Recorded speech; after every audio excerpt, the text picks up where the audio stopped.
Cricket का तो हमेशा से ही शौक था, पर मुझे क्रिकेट खिलाने का किसी को कभी कोई शौक नहीं रहा। बस अपनी टीम खुद ही बना ली अपने जैज सुपर 4G के साथ। अगर अपनी लाइफ का मैन ऑफ द मैच बनना है तो खिलाड़ी नहीं सुपर खिलाड़ी बनना होगा। सुपर नहीं तो 4G नहीं, जैज सुपर 4G।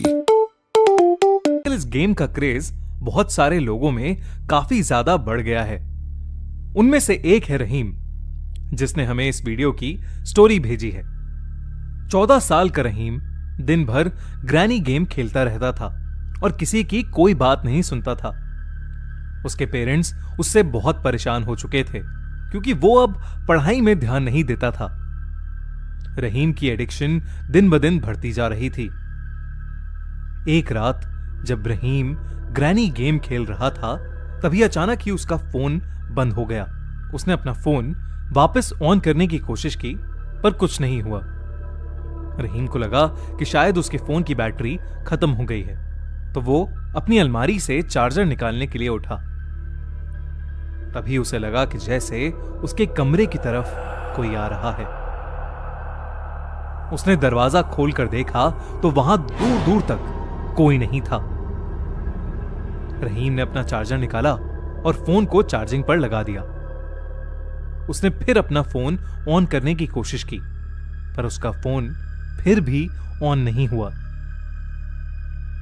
वो फोन ठीक ही कर रहा था कि तभी उसके कमरे का दरवाजा झटके से खुला और फिर धीरे से अपने आप बंद हो गया। रहीम थोड़ा घबराहट में दरवाजे की तरफ देख रहा था कि तभी दरवाजे के पास लगे हुए शीशे में उसे एक साया दिखा। लाइट ऑफ होने की वजह से वो साफ साफ नहीं देख पा रहा था, लेकिन जब रहीम उस शीशे के पास गया तो उसके पैरों तले जमीन खिसक गई। शीशे में उसे एक बूढ़ी औरत दिख रही थी, जिसकी आंखें पूरी तरह सफेद थीं।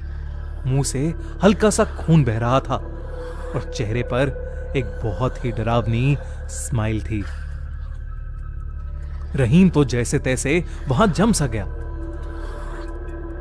वो एक टक लगाए उसी औरत को देखे जा रहा था और तभी उसे लगा कि जैसे वो औरत उस शीशे से बाहर आने की कोशिश कर रही है। उसने अपना हाथ रहीम की तरफ बढ़ाया और रहीम को एक बहुत तेज सा खिंचाव फील हुआ। वो जैसे तैसे भागकर अपने बिस्तर में घुस गया।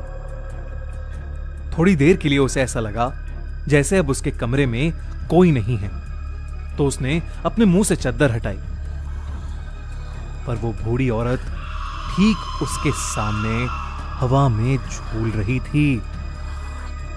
उसने रहीम का गला पकड़ लिया और अपने लंबे नाखूनों से उसे जोर से दबाने लगी।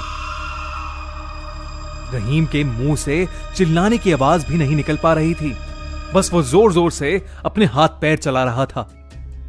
तभी हिम्मत करके रहीम बहुत जोर से चीखा।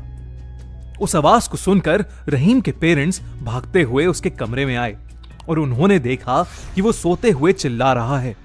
उसकी मॉम ने उसे नींद से जगाया और उसे बताया कि वो सपना देख रहा था, लेकिन उसकी मॉम बात करते हुए रुक गईं जब उन्होंने देखा कि रहीम के गले पर असली के नाखूनों के निशान थे। उस दिन के बाद से रहीम ने हॉरर गेम्स खेलना छोड़ दिया। आपको क्या लगता है, क्या रहीम सच में कोई सपना देख रहा था? लेकिन फिर वो निशान जो उसके गले पर थे, वो कहां से आए?